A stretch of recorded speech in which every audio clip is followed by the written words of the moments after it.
বন্ধুরা, ঢাকা সহ দেশের কয়েকটি জেলায় বড় ধরনের বিদ্যুৎ বিভ্রাট হয়েছে, যার ফলে মানুষের দুর্ভোগ বেড়ে গেছে।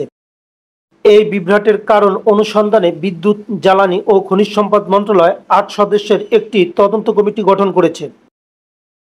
রবিবার ২৭ এপ্রিল গঠিত এই কমিটির আহ্বায়ক করা হয়েছে বুয়েটের সহ উপাচার্য আব্দুল হাসিব চৌধুরীকে।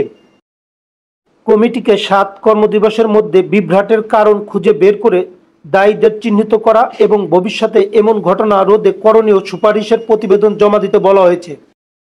গ্রিড বিপর্যয়ের পর দেশের অনেক জেলায় ভয়াবহ লোডশেডিং শুরু হয়। দিনে ও রাতে বিদ্যুৎ না থাকায় নারী, শিশু ও বৃদ্ধরা চরম দুর্ভোগে পড়েছেন। প্রচণ্ড গরমের কারণে অসহনীয় পরিস্থিতি তৈরি হয়েছে এবং পানির সংকটও দেখা দিয়েছে। বিদ্যুৎ বিভ্রাটের কারণে ব্যবসা বাণিজ্য, শিল্প কারখানা ও শিক্ষা কার্যক্রম নেতিবাচক প্রভাব পড়েছে। ক্ষুব্ধ মানুষ দ্রুত বিদ্যুৎ সরবরাহ স্বাভাবিক করা এবং দায়ীদের বিরুদ্ধে কঠোর ব্যবস্থা নেওয়ার দাবি জানিয়েছেন। এছাড়াও গতকাল শনিবার বিকালে বিদ্যুৎ সরবরাহ বিঘ্নিত হওয়ায় মেট্রো রেল চলাচল বন্ধ হয়ে যায়। এ ঘটনার কারণ খতিয়ে দেখতে অধ্যাপক শামসুল হককে প্রধান করে আরও একটি তদন্ত কমিটি গঠন করা হয়েছে বলে জানিয়েছেন বিদ্যুৎ উপদেষ্টা।